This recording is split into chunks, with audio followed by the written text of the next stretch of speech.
especially around age 47, people are often like over fucking whelmed, excuse me, with all of the obligations they have. So the idea of like, how do I want to change my life? Well, most people are stuck and they feel really in a place where they can't change. I felt that way.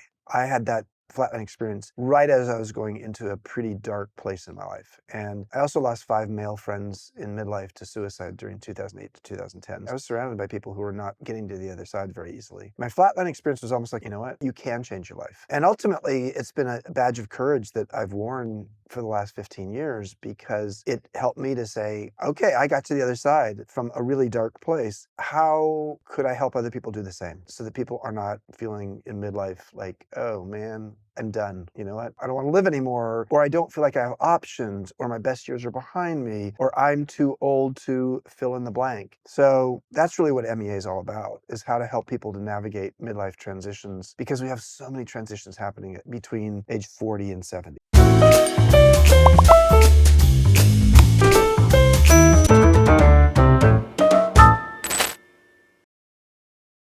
I am live with Mr. Chip Conley, founder and CEO of Modern Wisdom, or Modern Elder Academy. Your book was Modern Wisdom. You've been in the hotel game you were early in the hotel game in San Francisco and built up an amazing hotel chain, which I'd love to get into some of the lessons learned. And then you made a career pivot. And I think that's when you went into exploring all the festivals. Went to festivals for a couple of years. Festivals for a couple of years, and then you joined Airbnb. Yep. And you've done some other stuff. For example, I saw that the library is dedicated to you at Esalen Institute in Big Sur. Yep, that's true.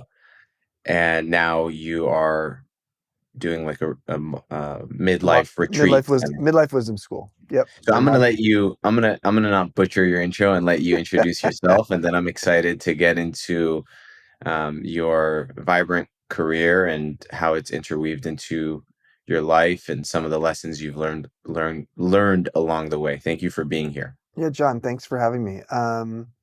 Yeah, and you know, given your cultural background, I have to say that when we talk about festivals, we'll have to talk about Rumi, because I went to the Whirling Dervish Festival, which Rumi has some Persian roots. So I went to Stanford undergrad, went to Stanford Business School. A couple years out of business school, I started a boutique hotel company called Joie de Vivre. Not a particularly practical name for a company in the United States. Most people didn't know what Joie de Vivre meant. It means joy of life in French. And for 24 years, I ran that company from age 26 to age 50. Became the second largest boutique hotelier in the US. We were based in San Francisco. All 52 of our hotels were in California. And I loved it until I hated it. And to be quite honest, it was in my mid to later 40s when I had what might be called a midlife crisis. I would now call it a midlife chrysalis. We can come back to that. From a mental health and a sort of a wellness perspective, it was a really challenging time in my life. And I got to the other side of it. I did have a flatline experience that was sort of helpful to me. I had an allergic reaction to an antibiotic that led me to going to the other side, so to speak, where I died and came back. And that was really quite enlightening. We can talk about that too. I decided to sell the company after that. And at the bottom of the Great Recession, it was not the best timing to do it, but I knew for me it was the right timing. And so I opened myself up in my early 50s to like, okay, what's next? And as someone who has like had my calendar dominated by just there's always something in it, to be 50 years old and have an open calendar felt like sort of weird. And I got curious and I got openness to new experiences. And I had been a founding board member of the Burning Man nonprofit, and the Burning Man Festival and Burning Man event. And so I was really deeply ensconced in the festival community globally. So I decided I was going to create a website called Fest 300, dedicated to the 300 best festivals in the world. And I wanted to become that person, the most interesting guy in the world who went around the world to festivals. And I did that for 2 years. And in fact, in one particular year, I went to 36 festivals in 16 countries. And there were festivals of all kinds, not just parties. They were religious pilgrimages. I went to the Rumi Mevlana Whirling Dervish Festival in Konya, Turkey, which takes Rumi's poetry and turns it into a week-long festival. So I had just quite a time in it during that era of my life. And it was during that time I got a call from Brian Chesky, the co-founder and CEO of Airbnb. And quite frankly, I didn't know much about Airbnb. This was almost 11 years ago, and it was a tiny little tech startup that was growing fast. And he said, "Chip, I want you to be." He actually, his opening line was, "Chip, would you like to help us democratize hospitality?" It's like, okay, that's quite an opening line. And then he told me about what Airbnb was about like, and he said he wanted me to be his in-house mentor and to be the person who really helps make Airbnb a hospitality company. And long story short is, after 4 hours in the backyard, after initially a phone call, and then he came over to my house, um, I said yes. And within the first month or two, he and his two co-founders started calling me the modern elder. And I was like, I don't want to be a modern elder. And they said, well, Chip, you're 52. The average age here is 26. So you are definitely an elder relative to the rest of us. But let us define modern elder for you. A modern elder is someone who's as curious as they are wise. And as soon as he said that, I was like, wow, that's what I want to be when I grow up. So I started embodying that modern elder premise. And so I spent 4 years full-time with Airbnb, and then 3.5 years as a strategic advisor, taking them up to the IPO. And it was quite an experience. But just to wrap up my bio, toward the end of that experience, after my full-time, when I went to the part-time role, I decided to write another book. I like to write a lot of books. And that book was called Wisdom at Work: The Making of a Modern Elder. And that book was dedicated to the idea of like, wow, how do we in midlife remake ourselves and reimagine and repurpose ourselves? And what is it like to create intergenerational collaboration in the workplace like never before? So as I was writing that book in Mexico, in southern Baja, where I had a beach home right there on the beach, which is what a beach home should be, I had a Baja aha one day. I had an epiphany. I went for a run on the beach and I said, like, wow, why do we have no midlife wisdom schools? Why don't we have a place where people come to reimagine and repurpose themselves? And that's how MEA started. And we now have 3,500 alumni from 42 countries who've come down to Baja to experience our programs. And we will be opening our Santa Fe, New Mexico campus on a 2,600-acre regenerative horse ranch early next year. And we also have 26 regional chapters around the world. So that's my story. It's been quite a journey, including the ups and the downs. And I'm sure we'll talk about both today. Yeah, there's so many great jumping off points. So I don't know where to go, but the one thing that stood out to me that I'd love to dive into and maybe can set the stage for our conversation is around the flatline experience that you had. I know you've also dealt with some other health issues, um, and I'm curious how you think how your idea and your knowingness of mortality uh, has impacted your career decisions and the way that you live your life. Yeah. Well, Gandhi said long ago, live as if you're going to die tomorrow, learn as if you're going to live forever. And this idea of memento mori, which is, like live every day as if it's your last, is really woven into my life. It really wasn't prior to age 47 when I had that flatline experience. But when you die unexpectedly and you do go to the other side, and you sort of see, in my case, just how spacious the other side can be and how beautiful and light and all that, but how you're not ready for it. In my case, that it just helped me to have that hotelier wake up call of like, how do I want to live my life?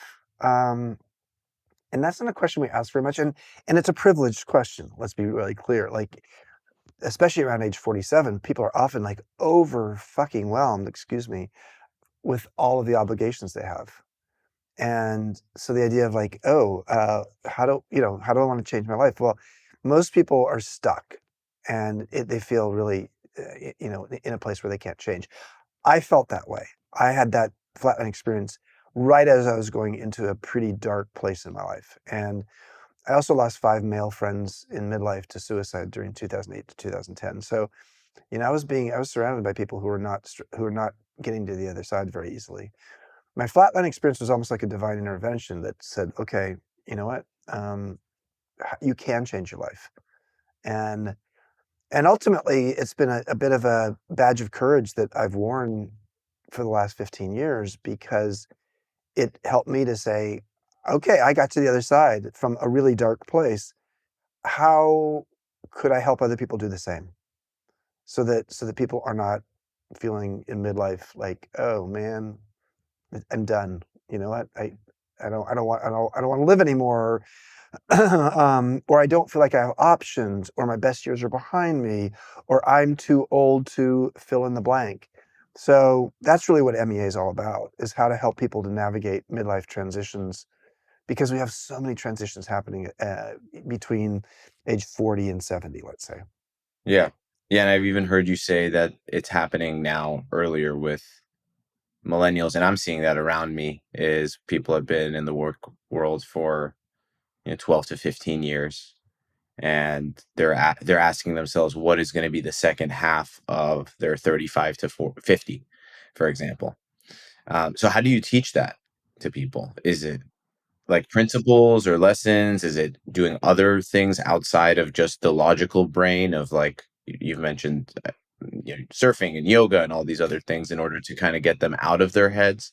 How do you teach these things? Well, we have two different forms of teaching. One's our workshops, and then there's our online programs, and they both have the same set of principles, which is it's not all in your head. I mean, some of it is, curriculum that we want to teach, and we want to curate life changing conversations by helping people to understand things like the U curve of happiness, which shows that people tend to bottom out with their level of life satisfaction around 45 to 50, and there's some reasons for that. Again, your mileage may vary, John, but everybody's different, but on average, there are some reasons why people tend to bottom out in their 40s.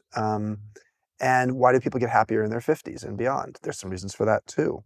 So what we do is we take social science research, we make it accessible to people, but not just to fill their heads, but to actually sort of open their hearts to the idea of how can I take this information, this evidence-based data out there and research and make it relevant in my own life. So a good question to ask at any time in your life is, what do I know now, or what have I done now that I wish I'd known or done 10 years ago? And then if you think about that, John, and then you apply it forward, and if you asked yourself, how old are you, John? You're 31. So if you ask yourself at age 41, what will I regret if I don't learn it or do it now? It's a really important question because anticipated regret is a form of wisdom. Now, at age 31, the difference between 31 and 41 is not as big as the difference between age, say, 57 and 67. So I started asking that question of myself 5 years ago. I'm 62 now, when I was 57. And at 57, I said, man, if I don't learn how to surf, at age 67, I'll regret that I didn't try now because it won't be easier at 67. Between 31 and 41, yeah, you could definitely do surfing. Similarly, I started learning Spanish at 57, even though I learned French, as evidenced by Joie de Vivre as the name of my company when I was in high school, but I didn't learn Spanish, and yet I was living in Mexico. And I was like, okay, I got to learn Spanish. And yet there could have been a mindset or a mantra in my brain that said, I'm too old to learn a new language at age 57.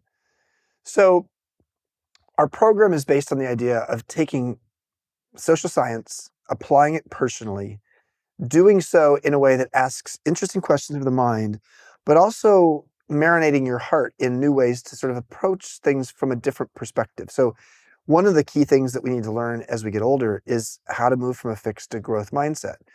When you have a fixed mindset, you're not willing to try new things. When you have a growth mindset, you're like, oh, I'm going to try things and I may not be very good at it. So over the course of a week in a workshop at MEA in Baja, you're going to learn how to surf if you want to. Most of this is optional. Learn how to surf. You're going to learn how to do yoga if you've never done that before. You're going to learn improv. You might learn how to juggle. You're going to definitely learn to talk from the third vault, which is a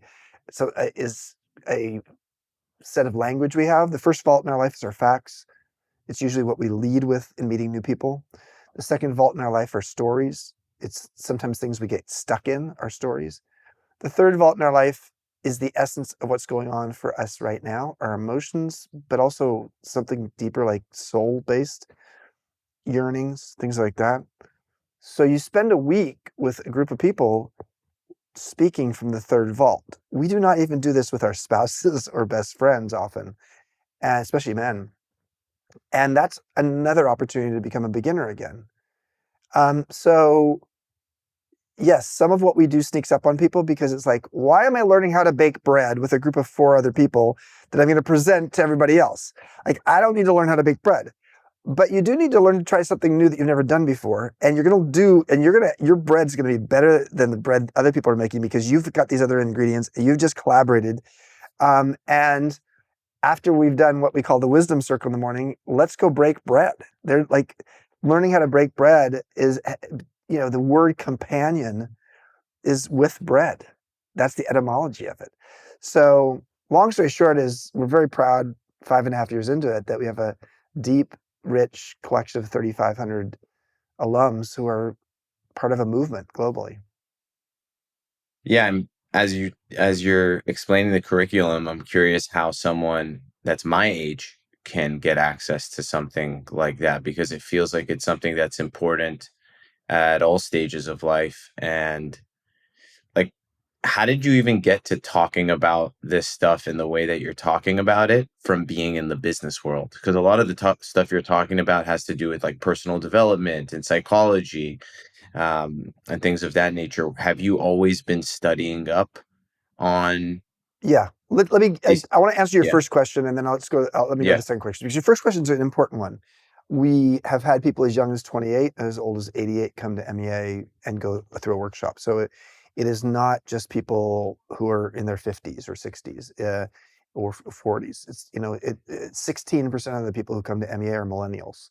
So, it's sort of a surprise when you call something Modern Elder Academy, but you could be an elder at 35 or 40 if you're a software engineer or a professional athlete or working for an advertising agency. So I want to give you a practice, John, that you can start doing now. Anybody could do this practice. And I started doing it at age 28. So the practice is this. At the end of each week, uh, first of all, pull down. You can either pull down like a diary that you've never written in off your bookshelf, or you could just open up a Google Doc or something. Sit down for 20 minutes and make a list of bullet points of the key lessons you had for your week, both personally and professionally.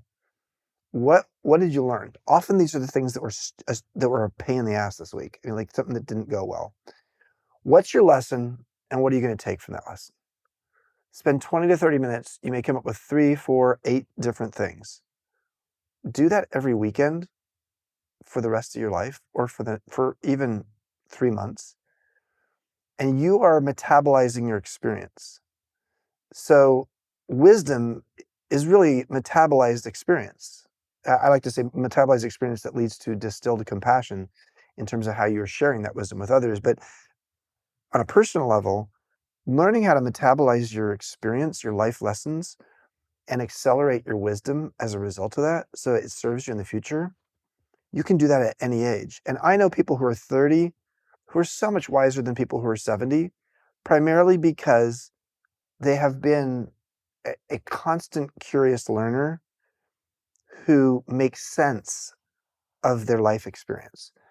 So that's my first answer. And let me last say is, having worked at Airbnb as a boomer amongst millennials in a world where we have 5 generations in the workplace for the first time, intergenerational collaboration is where it's at. By 2025, 2 years from now, the majority of Americans will have a younger boss. We've never seen this before. The majority of Americans are going to have a younger boss. That didn't exist 20 years ago. Like maybe 10% of Americans had a younger boss. Over 50% will have a younger boss by 2025, according to the US Department of Labor. So we got to figure this out. Okay, that's the first piece. Your second question really dealt with personal growth, psychology, etc. I started going to the Esalen Institute in Big Sur in 40 years ago this year. So when I was 22 years old, I was curious about it. It was sort of famous back then. This was 1982. It had been around for 20 years at that point. I was like, hey, this is a place where people go.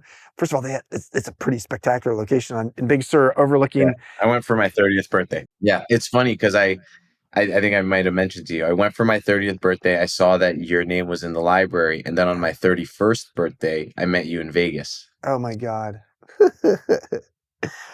So that was like when I was like, I need to talk to this guy. Well, this is, I mean, it's really interesting. There are these baths, these hot spring baths. They're overlooking the ocean. I mean, it's one of the most beautiful locations in the world. I deeply love it. And yeah, I was on the board there for 10 years. I gave a big donation to help rebuild the lodge.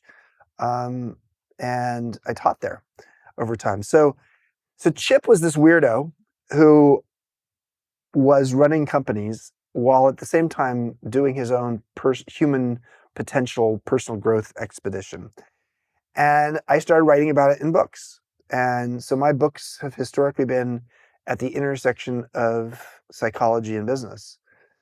And partly because I really deeply believe that the most neglected fact in business is that we're all human. And I think that and there's so much evidence from Daniel Goleman's work around emotional intelligence that the number one quality of successful leaders is their emotional intelligence. So it wasn't like I was doing this just for my own desire to grow myself, although that was what really led to the start. Over time, it was like, hey, getting smart about emotions and emotional intelligence and how you understand your mindset and how you interact with people and how you lead and motivate others. These are really essential qualities. We call them soft skills, but I like to call them success skills because most people who are successful actually learn these things. Now, there's lots of good examples of people who don't learn these things and they're successful anyway. So I want to be really clear that just because you're emotionally intelligent doesn't mean you're going to be successful. And just because you're successful doesn't mean you're emotionally intelligent. But it improves your likelihood of success for sure. And so I just found over time that, writing about it and then studying it and then teaching it uh, made me better at it. And ultimately, the fact that I've started a school dedicated to cultivating and harvesting wisdom and helping people understand, helping people make sense of their own life so they can make a difference in the world, um, makes sense. It's sort of like the natural progression for me. There's a beautiful quote, which is the purpose of life is to find your gift. The work of life is to develop it. The meaning in life is to give it away. And so I am in the meaning stage of my life where I'm giving away my gift. And I'm constantly renewing my gift because if you're a modern elder, you're curious and wise at the same time, which means you're a mentor. You're a mentor and an intern at the same time. Speaking of some of your isms, I think I heard you say something along the lines of like meeting the unrecognized need of your customers in business. And the examples of that were at your first hotel, you decided the experiment was we're going to give free massages. And that was Free massages to the tour managers, to the tour managers. Oh, okay. To the tour managers. to the road manager. Yeah. Yeah. And that helped the bands come in. And then the second thing was the rooftop yoga at your second hotel. Can you dive into that? And then I'm curious how it impacted what you do today with your current business and how you approach that, given some of the success and the learnings you had doing that earlier. So what you're talking about, John, is the model that I created and wrote about in my book, Peak. So the book is called Peak: How Great Companies Get Their Mojo from Maslow. So during the dot-com bust and 9/11 20 years ago, when my hotel company was really suffering, I started reading Maslow again. Like how many CEOs, when their companies maybe going to go out of business, are going to read a psychology theory? And I was the guy who did that. And Maslow's hierarchy of needs is sort of famous. The idea in the form of a pyramid of we have physiological and safety needs, and at the peak of the pyramid we have self-actualization. So being all you can be. And so I said, well, what if we had a hierarchy of needs for our employees, our customers, and our investors? And in the book, and with my company, I started it, and then I saw it worked. And then in the book, I articulate those three pyramids. We'll focus just exclusively on the customer pyramid right now because that's what you're asking about. The base of the customer pyramid, the survival need for customers, please meet my expectations. The success need for a customer at the middle level of the pyramid is please meet my desires. And then at the peak of the pyramid, where a customer feels transformed by their relationship with the company, you have your unrecognized needs met. So base level is expectations, desires is the middle, unrecognized needs. So once I sort of knew that and had figured that out, I could look back and say, oh, look at what we did along the way. Because I figured that out when the company was 15 years old. And I looked at my first hotel and I said, listen, my first hotel, the Phoenix Hotel in San Francisco, a rock and roll hotel, wanted to attract bands, musicians, artists, creative people. And what we learned early on was we dedicated one guest room to purely being a massage studio. And it was like not too many people were getting massages. So I said, like, okay, what if we said to travel agents who handle bands and to tour managers, we know that you're stressed out on the road, in a bus with your band, trying to make sure that they don't overdose or get hijacked by a groupie. When you get to San Francisco, you just know as long as you give us 10 room nights, like 5 rooms times 2 nights, you get a free massage. And we started doing that, and it just spread like wildfire. All the tour managers told each other. This is way before the internet. This was like 1988, 1989, 87, 88, 89. But they all talked with each other. And next thing I knew, like the Phoenix was the Rock and Roll Hotel of San Francisco. But we were addressing not an expectation or a desire, but something that they hadn't asked for, an unrecognized need. Similarly, a few years later, the Hotel Vitale was going to be not a rock and roll hotel in town, but it was going to be like a upscale spa type hotel in the financial district in San Francisco. So what was the unrecognized need? At that point, we had the model in place. And I was asking myself, what's the unrecognized need for a bourgeois bohemian who's a business traveler? And it was like, man, these people are stressed. Just like the tour managers are stressed, they want a massage. Well, what if we actually created a yoga studio on the penthouse level and had free yoga classes early in the morning every day so people could go to their yoga class and then go to their business meeting? Like no one had ever done that in a financial district hotel.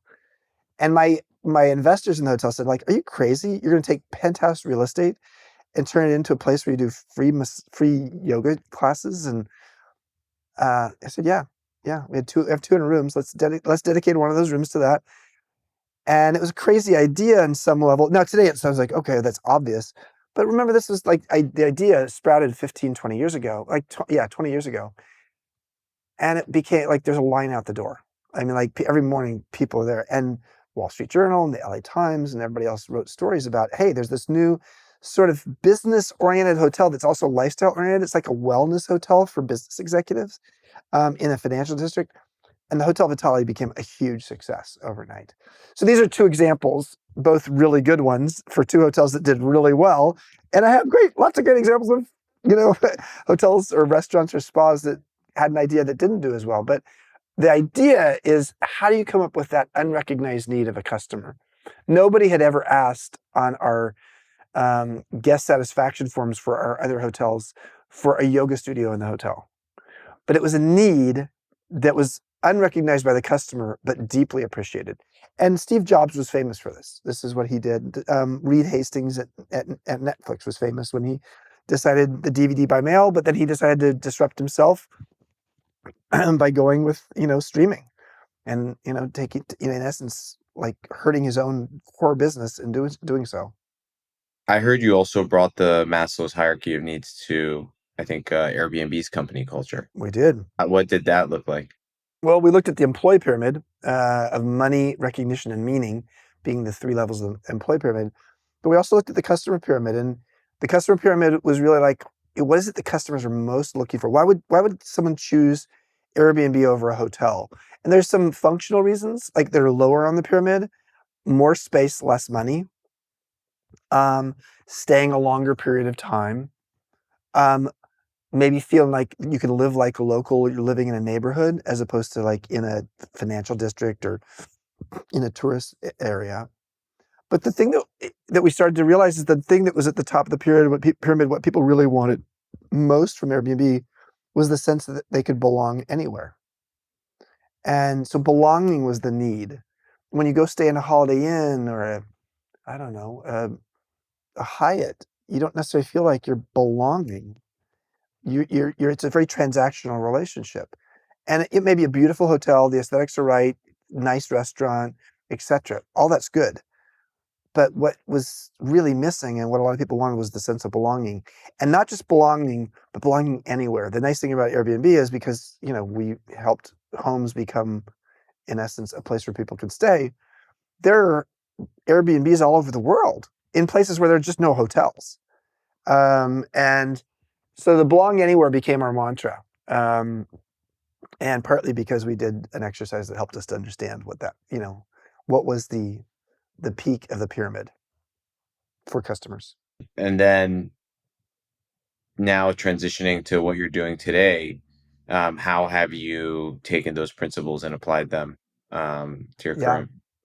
So I think there's two key at the top of the peak pyramid for MEA, for the Modern Elder Academy. I think there are two things. Number one is helping people cultivate and harvest their wisdom. It's not something that someone goes and says every day, like, oh, like I want to feel wiser.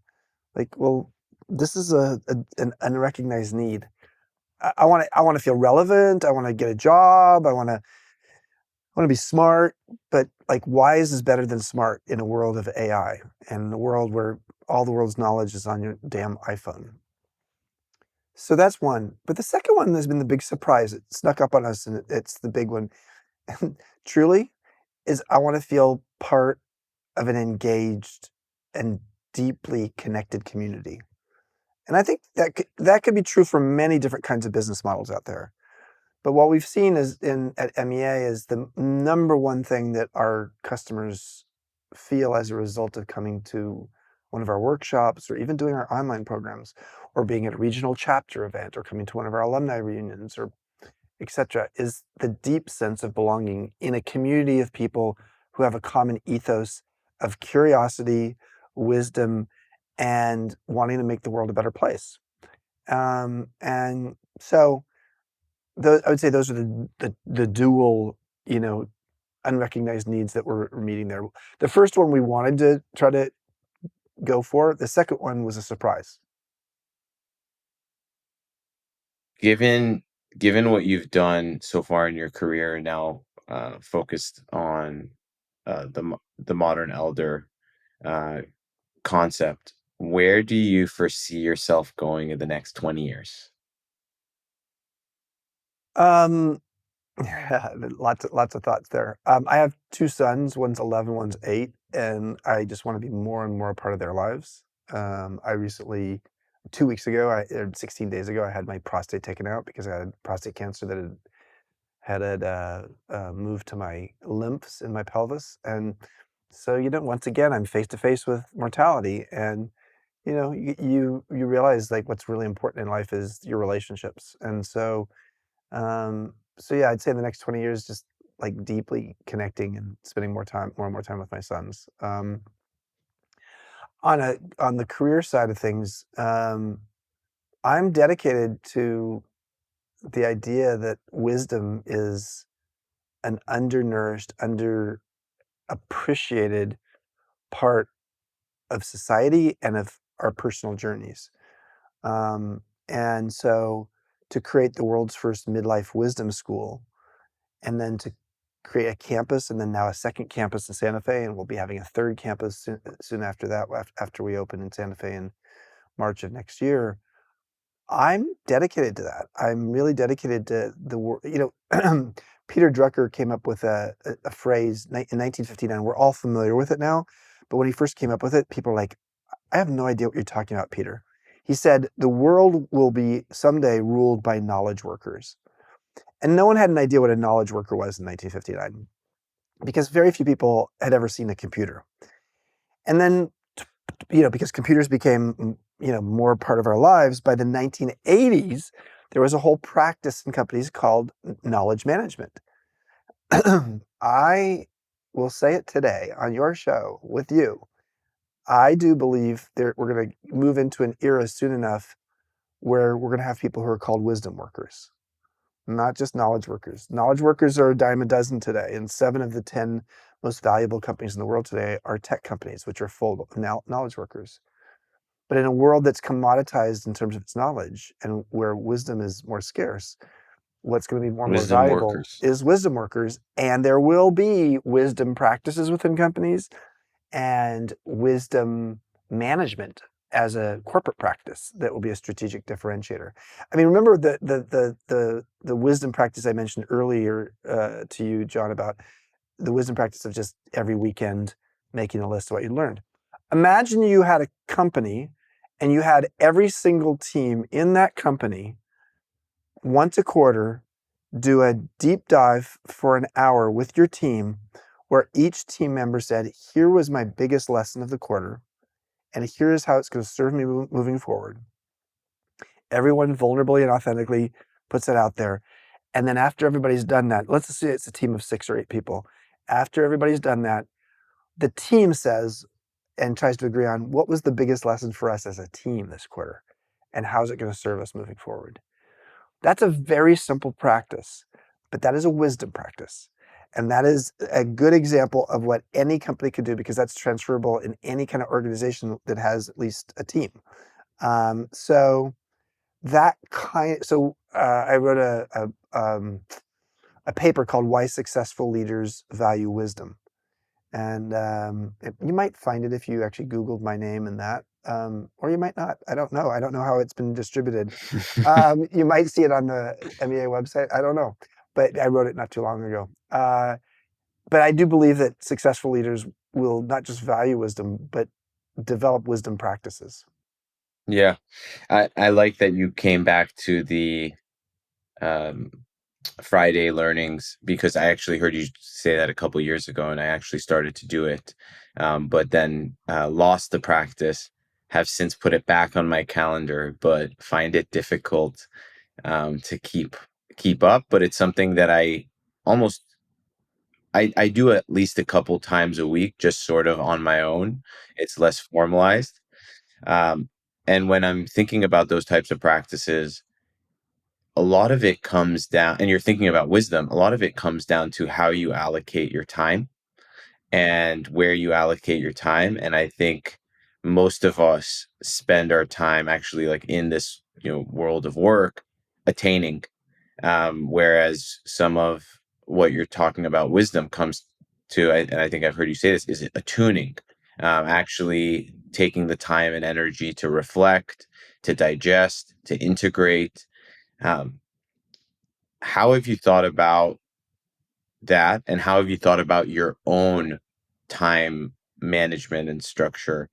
Um, Yeah, in terms of the wisdom practice, do what works for you. So if it's a couple times a week, if it's once a month, sometimes stacking it. I know a friend of mine who does it. He does it every Friday night, and he does it with a drink. He says, "I've earned my drink. I'm going to make myself a happy hour drink, and I'm going to reflect on my week." And so by stacking it on a habit he has, I'm not sure, I don't want to talk about whether it's a healthy habit or not, but the fact that on Friday evening he pours himself, a good gin and tonic, he can stack this on it. And so it becomes part of his practice. And, BJ Fogg's work on tiny habits, is very focused on the idea of if you want to try to actually integrate something into your life, a new habit, you know, stack it on something else. Yeah, in terms of attaining versus attuning, I am an attainer by heart. That's by actually more by habit than by heart. In terms of like, I got a lot of my sense of self-esteem by going out and attaining and being successful. And because I didn't feel good enough about myself as a kid, probably. And so I learned the habit of going out and accomplishing things. And and looking for admiration as a result of my accomplishments. I became an admiration addict. And what I learned from that process is that it's a hedonic treadmill. That's the language that's used in the psychology field. Is like, once you've actually accomplished this thing, there's this new shiny object on the horizon, and that's what you want to go for next. And so the process, the pursuit of happiness, to use, Declaration of Independence language, since we got 4th of July coming up, the the pursuit of happiness has a lot of risk attached to it. It doesn't necessarily create happiness; it creates success. So the pursuit of happiness is about attaining, and then once we attain, we diminish what we've attained, and we go out and find the new thing to attain. I'm not saying it's a bad thing. I actually think it's great from a progress and accomplishment perspective. But there are a lot of people who end up in midlife saying, I am tired of that fucking treadmill, and I want to figure out how to attune with something, but they feel so lost in like what gives them a sense of attunement. So what is attunement? To attain is to go out and strive for something. To attune is to harmonize with something. So if someone were to say to me, like, I don't know what I attune with, I would start by saying, what is it what puts you in a state of flow? And they might say, okay, what is that?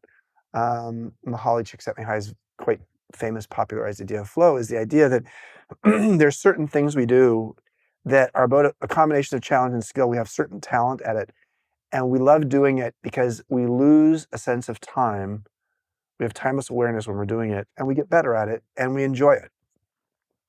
So it could be, I love gardening, or I love marathons, or I love surfing, or I love going for a walk with my dog in nature. So the thing that gives you a sense of timeless awareness is the thing that allows you to attune with it. And once you can start to see what are those things in your life that allow you to attune, you realize that when you're in an attunement state, you're sort of in a state where you're outside of your ego, and you're more in a state of being at one with. And like for me, I love going for a walk in nature with my dog. And when I go for a walk in nature with my dog, the question I now ask on this awe walk is, nature, what do you have to teach me today? And that question, like, I could go for a walk with my dog in nature and not have an attunement experience. I was like, okay, I'm going to go for a 2-mile walk with my dog. I'm going to make sure I get my however many steps in the 2 miles. And in that whole 2-mile walk, I'm thinking about what do I have to do next and what's going on. That is an attaining experience of walking with a dog. An attuning experience is to actually be at one with your surroundings. And in my case, to ask the question, nature, what do you have to teach me today? Because then I'm going to be a little more observant. I'll be a first-class noticer of my surroundings. The experience after that 2 miles with the attunement perspective or mindset versus the attainment will be very different. And social science is very clear on this in terms of what's going on in the brain, what's the neuroscience around that awe walk using attunement versus that pursuit of the 2-mile walk to walk your dog and have a little bit of space to think about what you're doing next. I do sort of feel though like your pursuit for attainment bought you the time for attunement. Like if Oh, totally agree. like like if you're totally in attunement mode all the time, also it's like, how are you going to have the financial means to afford that, what you are striving for? So it's finding that balance that seems is like the Well, you live in LA, John. You know people who are just sort of like living their life in the attunement mode. And in order to do that, they've got one of 3 or 4 things has to be happening. Number one, as you said, they may have already attained. They have some money in the bank. They have some sense of accomplishment. They have some reputation that they've built, so they can be in the attunement mode. Okay, that's one thing. Number 2 is they may have grown up very privileged from a family where they've got the money in the bank, not because they did anything necessarily themselves, but because they've got that. Now, that can be a terrible situation in the long run, because that kind of person can go one of 2 directions typically. One is they use that privilege to be a better person and make the world a better place. Or they become so entitled and maybe such a couch potato in terms of how they live their life that they've lost any kind of muscle memory about how to go out and have a purpose in life. So that's the second piece.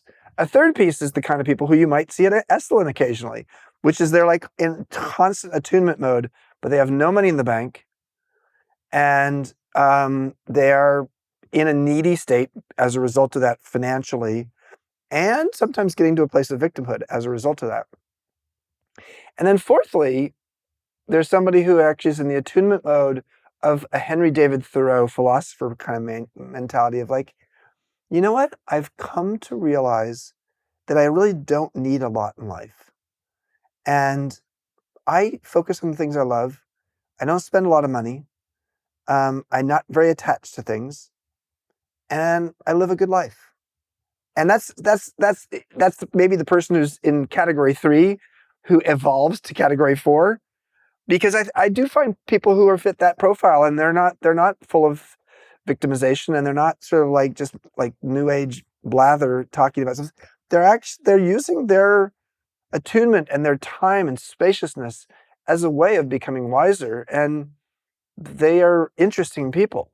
And so I think, categories 1 and 4, the person who's attained and succeeded and now is attuning, and category 4 are really good. I think category 2 and 3 are challenging. People who are only attuning because of privilege, and people who are attuning but they're not actually building anything from that attunement. I'd like to touch on one more topic. I didn't have any plans to talk about it, so we could just skip over if you'd like. But you mentioned Burning Man, you mentioned Esalen, um, and given where you sit in the world of wisdom and aging, you mentioned even wisdom workers, and I've heard the term wisdom keepers in more indigenous cultures. Have psychedelics played a role in your own personal growth and evolution, and then maybe more broadly, how do you see them playing a role as you think about being a modern elder? Yeah. um, Well, I'm speaking at this point. I'm speaking personally, not MEA. We don't have any programs for psychedelics that are MEA sponsored. We do actually have a part of our MEA alumni community who's deeply into psychedelics, and we have some uh, guides who are MEA alums who help take people on journeys, but they're not MEA affiliated. We're not sponsoring them. I'm a big fan of psychedelics. Have been since college. Was a total mushroom addict in college at Stanford. Every weekend I was doing mushrooms, and I loved it because what it is, it just put me in a completely different space. And then got into ecstasy, what we used to call ecstasy, in my early 20s. And then at age 26, I actually decided I'd started my company. I was drinking too much. I had 2 parents who were alcoholics, and I went sober. And from age 26 to 41, for 15 years, I did no drugs, no alcohol at all. And that was good, actually, because actually it was building a company, growing it fast. I was using sometimes alcohol and drugs and medicinals as a bit of a crutch and a coping mechanism. So during what was a stressful time, I learned to cope without it, which is good. I think I think that's an important piece of what I wanted to say here, because I believe a lot in psychedelics, and I also believe that they're not the only path toward actually self reflection, enlightenment, um, emotional coping, social wellness, all these things. And then I, about 20 years ago, said, okay, I've been sober for 15 years. Both of my parents were getting sober. I was like, okay, I'm now going to go drink again and go do psychedelics. And I started doing it. And yeah, if you're in the Burning Man community, you don't have to do psychedelics, but it's certainly part of and it's prevalent, especially at the event every year. But I've done psychedelics in a variety of different formats. Sometimes just recreationally. Sometimes it's actually been. I've never done it therapeutically with a therapist, but I have a lot of friends who have. But I have done it in other environments where we're doing it in a dosage and an experience that's really interesting. I did something called Iboga over 6 doses over 40 hours. That was crazy and interesting and incredibly powerful. Um, I so heard it's uncomfortable. Oh, of course it is. I mean, people go back and do ayahuasca. I've never done ayahuasca. People go back and do ayahuasca again and again. It's really rare for people to do a boga again, not because it's a terrible experience, but because your journey in that 40 hours is complete, typically, and it's hard. It's not easy, and it is. I think they've said that ayahuasca is the queen and Iboga is the king, of that kind of, more intense kind of psychedelic experiences. Um, I think the greatest benefit of psychedelics is breaking you out of the mental, psychological, and to some degree emotional habits and ruts that we are in, to look at the world and see ourselves differently. And I think it's incredibly valuable for that. I think you can do it without psychedelics as well. Psychedelics certainly accelerates that process. Psychedelics can become a crutch, very risky in that I have friends who are maybe not physically addicted, but certainly mentally, habitually addicted. Um, and when I speak of my own experience over 40 years ago in college in my fraternity, doing mushrooms every weekend because I liked the way it made me feel, I probably had a bit of an addiction because I wanted that experience every weekend. And the only way I could get there was that way. So I think optionality in life is important. I think psychedelics open up optionality, and we need to be careful that it's not the only option for you to find enlightenment or a sense of magic in your life. I said that was going to be my last question, Chip. I have one more if you have a little bit more time.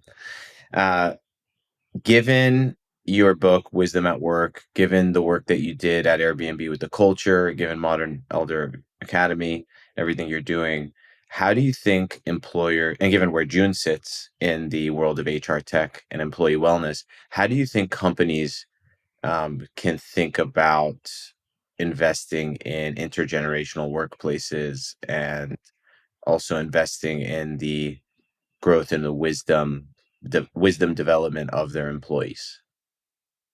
Well, I have tons of thoughts on this, so I have to keep it brief. For those who out there listening Maybe who part want two. to, yeah, people want to explore this further. If you can find why successful leaders value wisdom, find that. But I think trying to help people to see, I think social wellness is important. So a lot of times, especially in American culture, we think of wellness as a personal, individual endeavor. But illness starts with the letter I, and wellness starts with the letters we. And so, wellness, social wellness, is the idea of how do you, in collaboration with other people, find your footing and a happy, healthy life. So if I were running a large company today and hiring June to help come in and create more wellness in the culture, I would focus on social wellness a little bit more. I think personal and individual wellness is good, and that's what most organizations like yours do. But what if you created a series of pods or forums of 6 to 8 people max with specific topics that they talk about once a month, once a week, every other week in that group. And it could be about purpose. It could be about being in the sandwich generation, in essence, raising kids while you're actually taking care of your elderly parents. It could be about, I mean, literally could be about, romantic relationships. Now, again, there's HR issues in terms of like what can you not get into, but I think the idea of creating a community where people can actually feel the cone of silence, confidentiality, safety to learn from each other, share wisdom. Wisdom is not taught; it's shared. Is huge, and it's a huge opportunity in the Zoom era where you could then do this across. One of the rules I would have if I were doing this is I would not have you're not allowed to have anybody on your team. You have to have confidentiality for sure. No advice giving, and no one on your team is in your cohort or your forum, because it gives you a little bit more flexibility to talk about things. And it could be even you organize it if it's a global company. There's nobody even in your region, um, so that there's an element of like, okay, this is a special group of people from sort of all over, and we're connecting. And yeah, because guess what? Not only are you going to have healthier and happier employees, you're going to create stickiness. If I'm in a company, and company employees are it's really high priority right now, is, if I'm with a collection of people and the only reason I'm now with that people is because I'm in something that the employer set up for me, a group of people who I really feel deeply connected to, I'm going to think twice about taking that job offer from another company, because I feel a deeper sense of connection to the company. Yeah, I like that. And it doesn't cost anything. It's time and coordination to bring those few people together. But it also connects to what you mentioned around your weekly wisdom keeping, and just not just keeping that to yourself, but sharing it and learning from what other people are learning on a in a weekly given basis or monthly, quarterly basis. Uh, Chip, this has been so much fun. Um, where can people learn more about you? Obviously, we're doing this over LinkedIn. You have a presence there. Where can they learn more? And I'll be sure to include all of those links in the comments of this LinkedIn live Yeah. as well. So yeah, I have a daily blog called Wisdom Well. On weekdays, we post my daily blog on my LinkedIn profile. So you can find me there. You can find me at chipconley.com. You can find me at modernelderacademy.com, or you can find out more about Modern Elder there. But yeah, LinkedIn's probably the best way for people to connect with me. Perfect. Perfect.